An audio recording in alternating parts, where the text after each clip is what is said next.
दोस्तों आज हम एक्सप्लेन करने वाले हैं हाल ही में आई एक कमाल की मूवी जिसका नाम है क्रू, जिसमें कृति सैनन, करीना कपूर और तब्बू लीड रोल में है और ये मूवी आपको जरूर पसंद आएगी। इसी बात पर वीडियो को भी लाइक कर दीजिए। हम चलिए कहानी शुरू करते हैं। तो मूवी की शुरुआत में हमें एयरपोर्ट का सीन दिखाते हैं जहाँ पर कस्टम ऑफिसर 3 एयर होस्टेस को अरेस्ट करके अपने साथ ले जाते हैं, जिनके नाम है गीता सेठी, दिव्या राणा और जैस्मीन। तब हमें दिव्या राणा अपनी स्टोरी बताती है कि वो एयर होस्टेस कैसे बनी। असल में दिव्या एक टॉपर लड़की थी जो कि एक ननेरी नाम की जगह पर रहती थी। वहाँ पर एक एयरपोर्ट तो था पर कभी वहाँ पर कोई प्लेन लैंड नहीं करा। तो वहीं से दिव्या का सपना था कि वो एक पायलट बने और प्लेन यहाँ पर लैंड करे। दिव्या ने पायलट बनने के लिए काफी मेहनत भी करी और उसके घर वालों को लगता था कि वो तो पायलट बन ही जाएगी, इसलिए उसकी पढ़ाई के लिए उन्होंने लोन तक ले लिया। पर किस्मत के चलते वो पायलट नहीं बन पाई। अब दिव्या की हिम्मत नहीं थी कि वो अपने घर वालों से सच बता पाए कि वो पायलट नहीं बन पाई है, इसलिए वो एयर होस्टेस ही बन गई। लेकिन दिव्या के घर वालों को लगता है कि उनकी बेटी पायलट बन चुकी है और दिव्या अब धीरे धीरे करके अपनी पढ़ाई का लोन उतार रही है। फिर इसके बाद हमें गीता सेठी की कहानी बताते हैं कि गीता और उसके हस्बैंड काफी रिच फैमिली से थे, जिनका सेठी किचन का एक अच्छा खासा बिजनेस था। पर सेठी भाइयों की लड़ाई के चलते गीता की फाइनेंशियल कंडीशन खराब हो गई और उसे घर चलाने के लिए एयर होस्टेस की जॉब करनी पड़ी, जो कि उसे काफी आसानी से मिल भी गई क्योंकि गीता मिस करनाल रह चुकी थी। यहाँ गीता मिस्टर सेठी से कहती है कि जैसे मेरा पीएफ एयरलाइंस वाले दे देंगे मैं जॉब छोड़ दूंगी और हम दोनों अपना गोवा में रेस्टोरेंट खोलेंगे। फिर हम जैस्मिन की स्टोरी देखते हैं जहाँ जैस्मिन के मम्मी पापा के डिवोर्स होने के बाद जैस्मिन अपने नाना के साथ ही रहती थी, जो कि उसका पूरा ख्याल रखते थे। धीरे धीरे जैस्मिन बड़ी हुई तो उसने देखा कि उनके पास इतने ज्यादा पैसे नहीं है और जैस्मिन को पैसों से बहुत लगाव था, इसलिए उसने बिजनेस करने की सोची, लेकिन उसमें भी बुरी तरह फेल रही। इसके बाद उसे किसी ने एयर होस्टेस बनने के बारे में बताया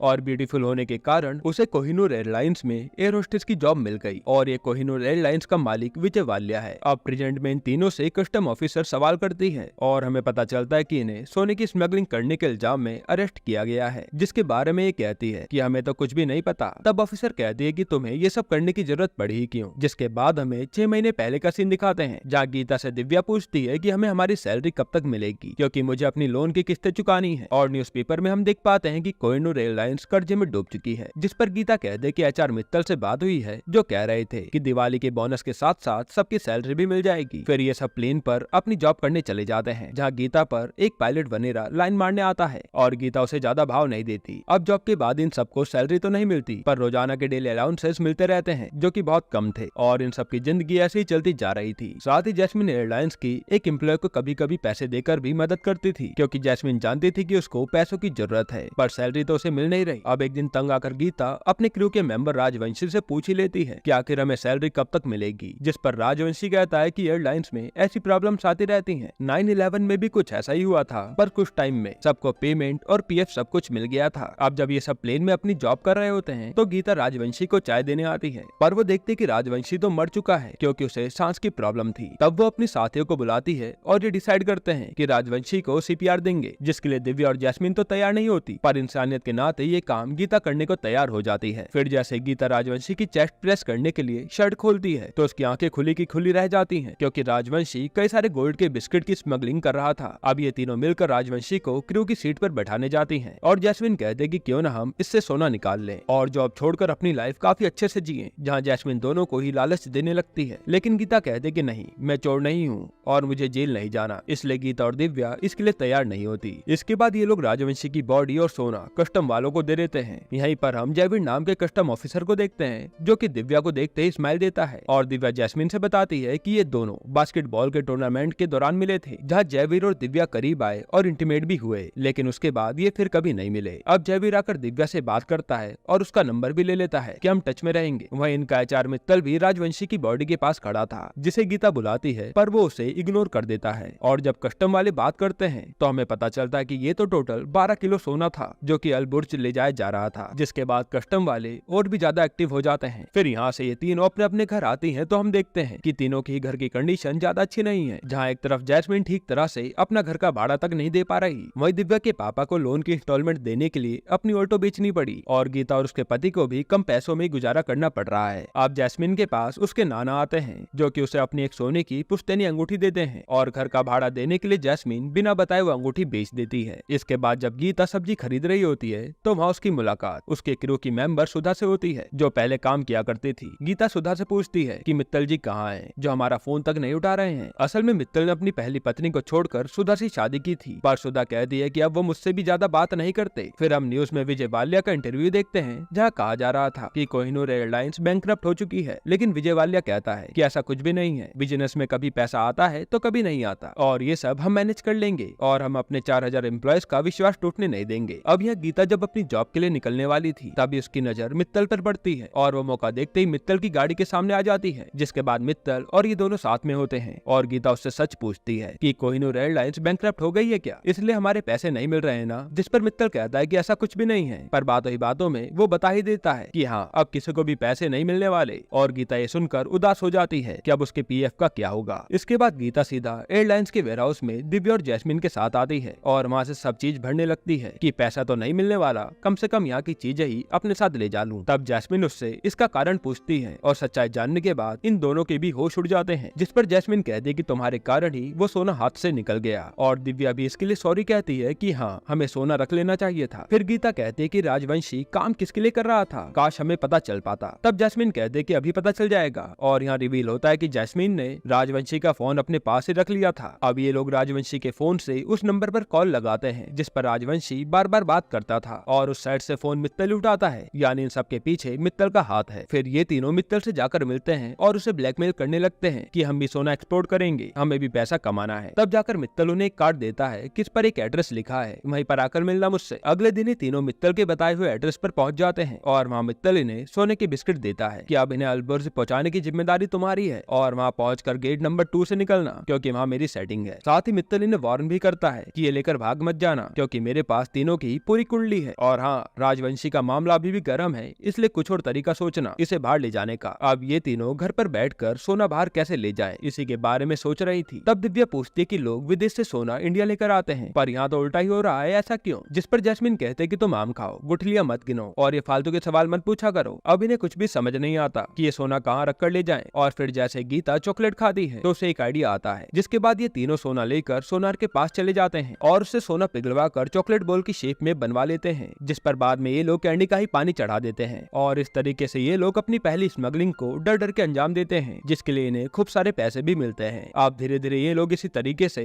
हर रोज सोना बाहर पहुंचाने लगते हैं और खूब पैसा भी कमाते हैं, जिससे तीनों की जिंदगी सही होती जा रही थी। जहाँ जैस्मिन अपने नाना की अंगूठी वापस खरीद लेती है और गीता को अपना रेस्टोरेंट खोलने का सपना साकार होता नजर आ रहा था और ये लोग इन पैसों से खूब एंजॉय भी करते हैं और जो मन में आता है वही खरीदते रहते हैं। साथ ही जैस्मिन कुछ पैसे उस एम्प्लॉय को भी देती है ताकि उसकी थोड़ी मदद हो पाए। अब एक दिन इन तीनों की इतना खुश होकर काम करता देख क्रू की एक लड़की को शक होता है कि सैलरी न मिलने के बाद भी ये लोग इतना खुश क्यों हैं, पर वो इन्हें कुछ भी कहती नहीं। फिर एक दिन जब ये लोग अपनी फ्लाइट के लिए जा रहे होते हैं तब इन्हें कस्टम ऑफिसर रोक लेती है और इनके सामान की तलाशी लेने लगती है। अब जैसे वो ऑफिसर उस चॉकलेट वाले बॉक्स को उठाती है तभी वहाँ जैस्मिन को जयवीर दिखता है और वो दिव्या का नाम लेकर उसे वहाँ पर बुला लेती है, जिसके बाद जयवीर उस ऑफिसर से कहकर उन्हें जाने देता है और यहाँ पर आज ये बाल बाल बचे थे। अब जॉब के बाद ये लोग जब घर जा रहे होते हैं तब जैस्मिन दिव्या को जयवीर के नाम से छेड़ती है कि अब तो दोनों क्लोज आ गए हैं और फिर वो मौका देखते दिव्या के फोन से जयवीर को मैसेज कर देती है डिनर के लिए और तीनों को इतना खुश देखकर उनके साथ वाली मेंबर को थोड़ी जलन हो रही थी। अब रात को दिव्या जयवीर के साथ डिनर करने आती है जहाँ पर ये दोनों क्लोज आ जाते हैं, पर दिव्या कहते कि आज नहीं फिर कभी करेंगे। इसके अगले दिन जब ये लोग फ्लाइट पर होते हैं तो इन्हें आज का अलाउंस मिलता है, जिसे देखकर वही क्रू मेंबर कहती है कितने पैसों से तो मैं अपने बच्चे को भी अच्छे स्कूल में नहीं पढ़ा पाऊंगी और वो अपना हाल बताकर रोने लगती है, जिसे देखकर दिव्या और गीता को दया तो आती है पर वो कुछ कहती नहीं क्योंकि अगर वो इन्हें सच बता देंगे तो ये बात हर तरफ फैल जाएगी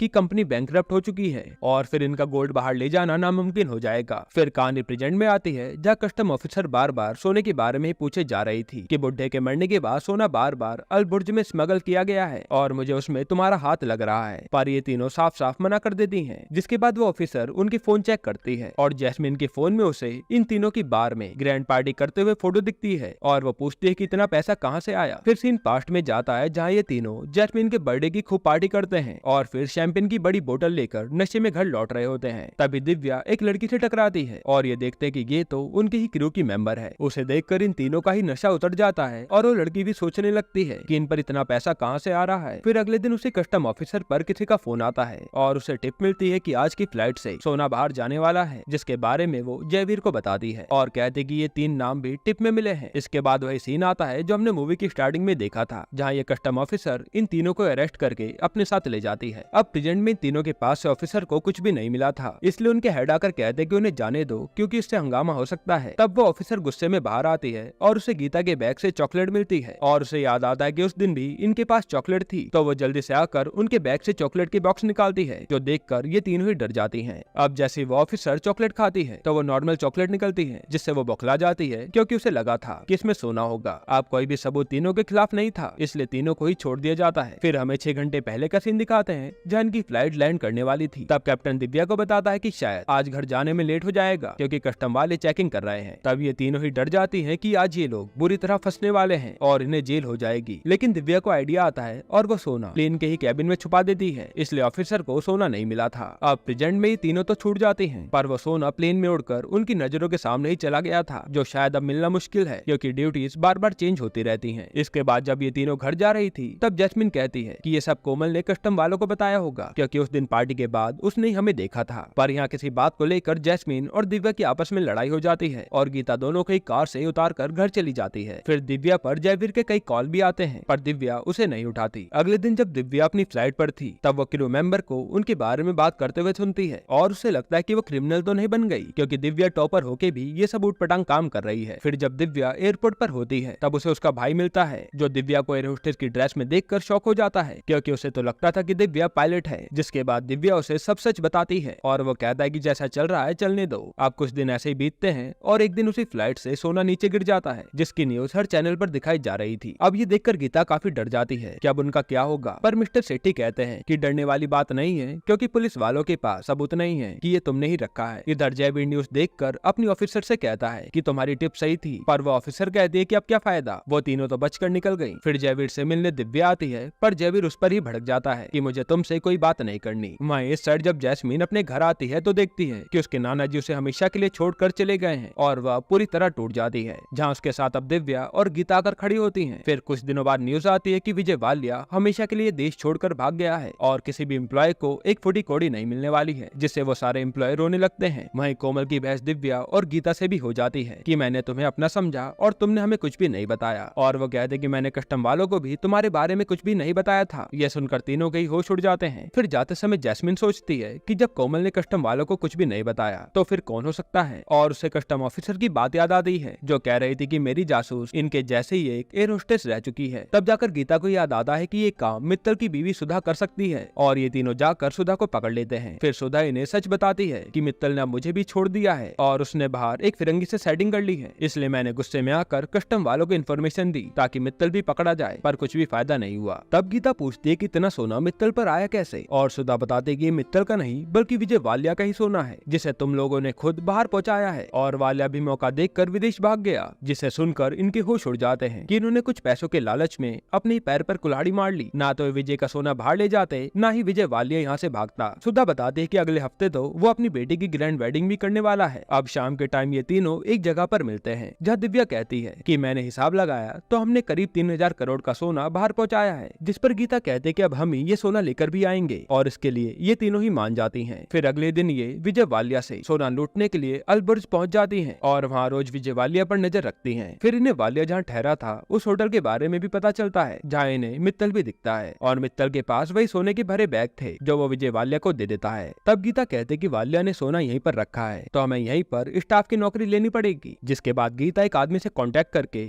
उसे पैसा खिलाकर यह स्टाफ में भर्ती हो जाती है। फिर ये तीनों आगे की प्लानिंग करते हैं कि ये सोना निकाल कर कैसे लाएंगे, लेकिन यहाँ ये प्रॉब्लम थी कि पूरे होटल में कैमरे ही कैमरे लगे थे। तब दिव्या सीधा अपने भाई को कॉल करती है जो कि हैकिंग में एक्सपर्ट है, और वो कैमरा हैक करने के लिए मान जाता है, लेकिन इसके लिए सर्वर की इन्फॉर्मेशन दिव्या को अपने भाई तक पहुंचानी थी, जिसे स्टाफ बनकर दिव्या हासिल भी कर लेती है और उसका भाई हैक करने के काम में लग जाता है। इसके बाद गीता को एक लेडी से पता चलता है कि इस होटल के रूम का पासवर्ड और कार्ड सिर्फ रूम ओनर के पास ही होता है और हम लोग बिना उनके कार्ड के गेट नहीं खोल सकते, यानी कि अब इन्हें वालिया के रूम में जाने के लिए उसका कार्ड भी निकालना होगा। तब जैस्मिन इन्हें कहती है कि मुझे वालिया के साथ 2 मिनट भी मिल जाए तो मैं उसका कार्ड चुरा लूंगी, पर वो मुझे अपने पास भी भटकने नहीं देगा। लेकिन यहाँ उसके पास एक और आइडिया था, जिसके अगले दिन ये लोग सीधा मित्तल से मिलने चले जाते हैं और यहाँ वो मित्तल को भड़काने लगते हैं कि मेहनत तुम्हारी थी लेकिन सारा सोना वालिया ले गया, और वो मित्तल को 7% कमीशन का लालच देकर वालिया से कार्ड को लेने के लिए कहते हैं। तब मित्तल भी मान जाता है। अब रात को वालिया की बेटी की पार्टी होती है जहाँ गीता और दिव्या स्टाफ बनी हुई थी, और जैस्मिन एक आदमी से दोस्ती करके पार्टी में आ जाती है। फिर यहाँ ये लोग कैसे भी करके वालिया से उसका कार्ड ले लेते हैं। वहीं इधर दिव्या भी अपने भाई की मदद से होटल के सारे कैमरे खराब करवा देती है, और फिर ये तीनों ही वालिया के रूम में पहुंचते हैं। फिर जैसे जैसे ही तीनों सामने रखे सूटकेस को खोलते हैं तो इनके होश उड़ जाते हैं क्योंकि तीनों ही बैग खाली थे और इनका पूरा प्लान फेल हो गया। तभी वहाँ पर वाल्या की बेटी आ जाती है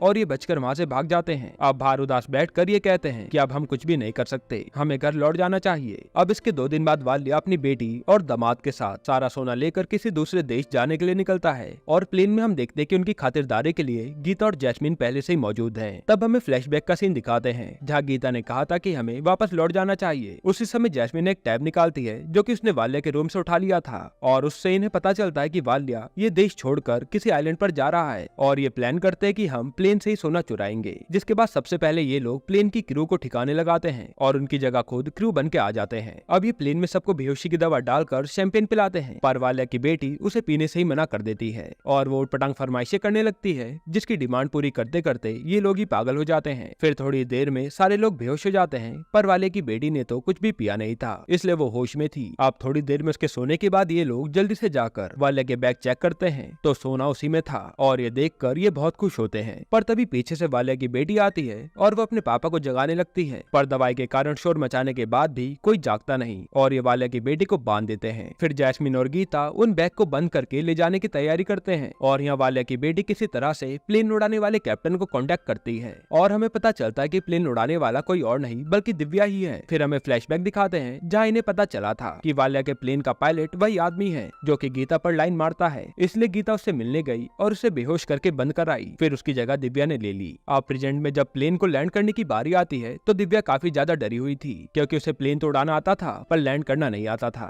इसलिए वो गीता के कहने पर प्लेन लैंड करने के लिए किताब पढ़ती है। फिर वो रनवे देखकर प्लेन को बड़ी मुश्किल से लैंड करती है और यहाँ दिव्या को पता चलता है कि ये तो उसी का गाँव है और यह दिव्या को पता चलता है कि ये तो उसी के गाँव का रनवे है जहाँ वो कभी प्लेन उड़ाना चाहती थी। इसके बाद ये तीनों वो सोना लेकर वहाँ से चली जाती हैं और वाल्या तीनों को ही देखता रह जाता है पर कुछ कर नहीं पाता। फिर थोड़ी देर में वहाँ पर पुलिस और कस्टम वाले आ जाते हैं जो कि वाल्या को अरेस्ट कर लेते हैं और सोना भी जब्त कर लेते हैं क्योंकि इन तीनों ने पहले ही जयवीर से डील कर ली थी। इसके बाद हम देखते हैं कि इन तीनों ने वाल्या के बैग से पहले ही सोना निकाल लिया था जिसको वह क्रू मेंबर्स में बांट देते हैं और मित्तल को भी उसका हिस्सा मिल जाता है जो कि सुधा के पास लौट आता है और फिर जयवीर और दिव्या की भी लव स्टोरी शुरू होती है जिसके बाद ये मूवी यहीं पर एंड होती है। दोस्तों आपको ये मूवी कैसी लगी हमें कमेंट में जरूर बताइएगा और अगला एक्सप्लेनेशन आप कौन सी मूवी पर देखना चाहते हैं वो भी कमेंट कीजिएगा। बाकी अगर आपको हाल ही में आई एक कमाल की मूवी देखनी है तो आप ये वीडियो देख लीजिए। अगर आप हमारे चैनल पर नए हैं तो नीचे लाल कलर से लिखे सब्सक्राइब को दबाकर ग्रे कर दें, इससे आप हमारे चैनल से जुड़ जाएंगे और आने वाली वीडियोस को देख पाएंगे। और जिन्होंने सब्सक्राइब करा हुआ है उनका बहुत बहुत शुक्रिया। आप लोग ऐसे ही चैनल से जुड़े रहिए, मैं आपके लिए वीडियोस लाता रहूंगा।